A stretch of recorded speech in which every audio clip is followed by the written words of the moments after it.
it's Marky Mark, and I'm back here with another episode of RaRaKaKi. Everything weddings, this version. Everything about weddings. But first...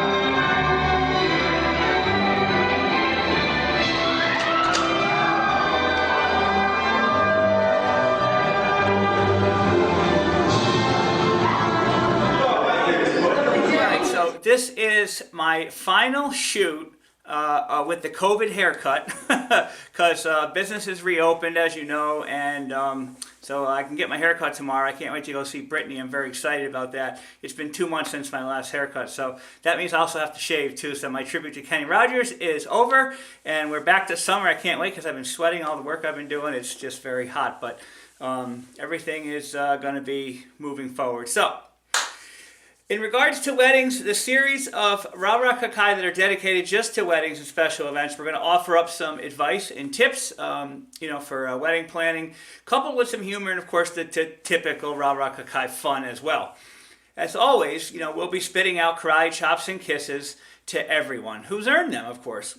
But first, let's explain how COVID-19 has affected wedding businesses. I think it's important to explain that there are different types of wedding professionals as far as the business structure goes. It's very, very important to understand that. The first are those who have full-time jobs, but also do weddings on the side or as a second hustle.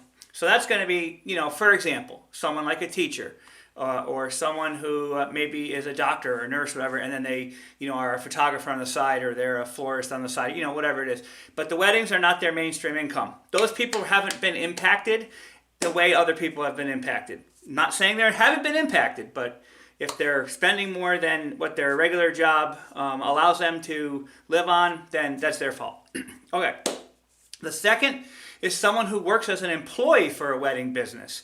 So this could be like a banquet server who's, full-time, and this is their only source of income. Like, they don't work anywhere else. So someone like a banquet server or someone who is a manager of a hotel, and the hotel's been closed for 2 or 3 months and they've been laid off. Those people are impacted, but they should, hopefully, have been collecting unemployment from the state.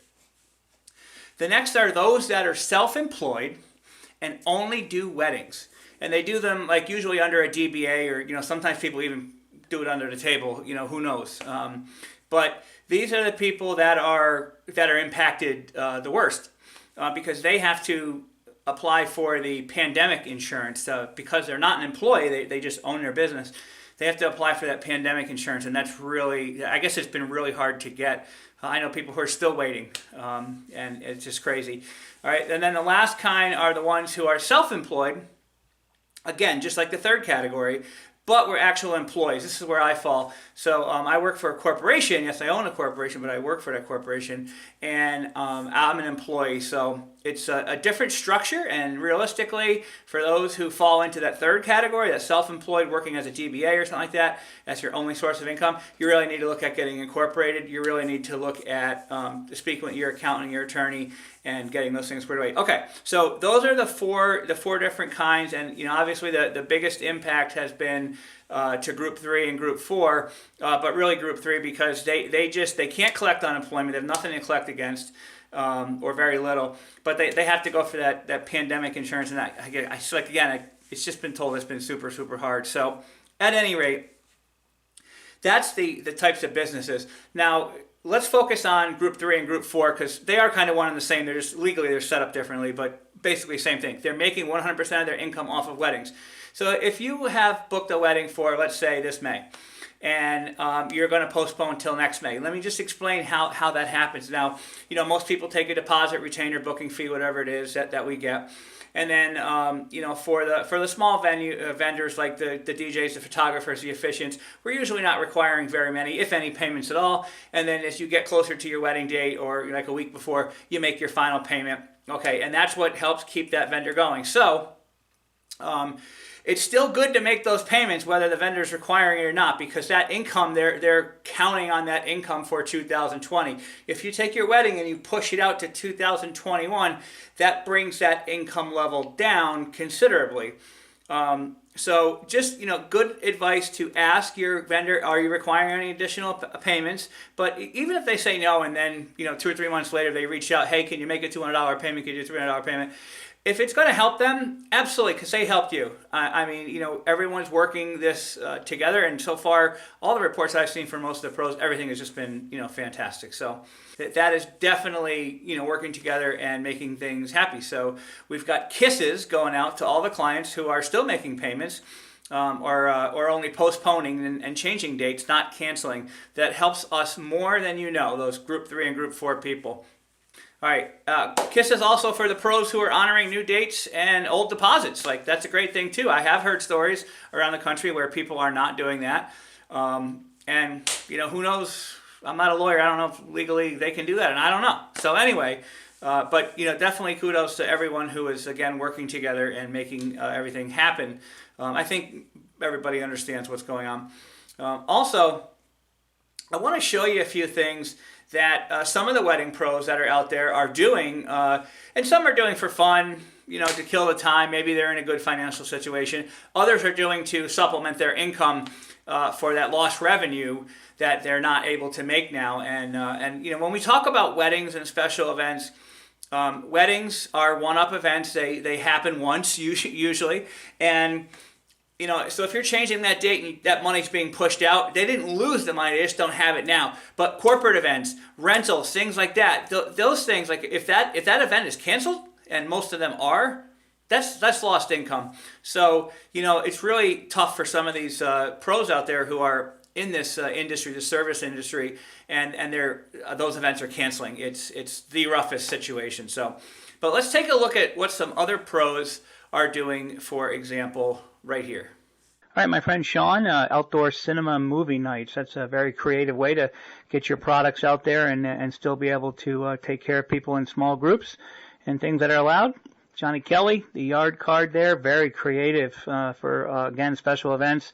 Found a way to sell some product and stay active. Kelly here, she's been creating some sanitizers and other various products that she can't be out, doing her regular bar service and different things that they do, so that's very creative. Jimmy Malone, he's put some time into some wood making and some and crafting type stuff, which is great. I do a lot of that myself. So Jimmy, awesome stuff that you guys are just doing there. Mary's been restoring statues. She's been making masks, doing all kinds of things, staying busy, and certainly a good cause for those who are looking down above. The crew at Elite, they're pumping out those mixes and having a great time with that. It's always good stuff and staying relevant. And then, of course, we have Brian Ginsberg. He owns a photo booth supply company. They're turning out the shields and everything like that. So just staying relevant. Nicole Nell, again, cranking out videos, cranking out live mixes. Great stuff right there from you as well. Again, staying relevant in the industry and letting people know you're alive.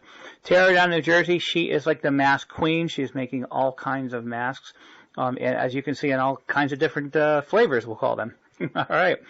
And then we have Todd and Jenny down there in Rotterdam. They are doing bubble parties like crazy. Love seeing your stuff, man. Awesome stuff. Love bubbles. And then, of course, Jason doing the curbside parties and the small lawn parties and things like that. That's great. Just a way to keep everybody working as much as you can and be good in it. All right. Karate chops. There's a few things that that I think I speak for a large group of people.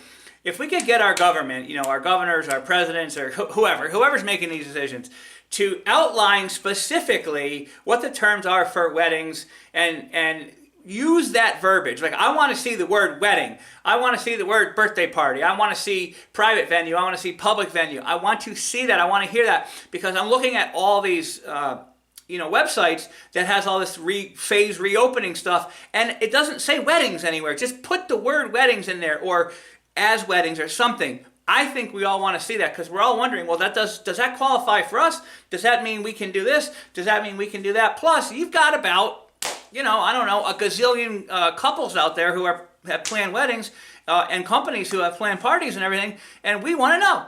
Where do we fall? We need to know that. We need to know that. We need to make decisions now for the next couple months. You can't just change a wedding in 1 week. Well, you can, but, so karate chop to you, government.